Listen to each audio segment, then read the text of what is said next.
حضور اکرم نور مجسم کائنات دو جہاں حضور احمد مصطفیٰ صلی اللہ علیہ وآلہ وسلم کے پیارے چچا جان حضرت حمزہ رضی اللہ تعالی عنہ نے زیادہ تر حصہ جنگوں میں گزار دیا اور آخر کار شہادت کا ایسا جام نوش فرمایا جس کا کوئی جواب نہیں ملتا۔ آپ نے جوانی میں جو جنگیں لڑی ان میں جنگی طریقہ کار کے مطابق زرہ پہن کر اپنی مردانگی کے جوہر دکھلائے۔ جب پختہ ایام تھے تو آپ رضی اللہ تعالی عنہ نے زرہ پہن کر جنگیں لڑی۔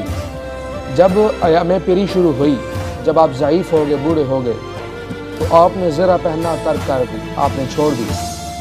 آپ بغیر زرہ پہنے جنگوں میں شرکت کیا کرتے تھے اور شیروں کی طرح جا کر اپنا ہنر دکھایا کرتے تھے، آپ لڑا کرتے تھے۔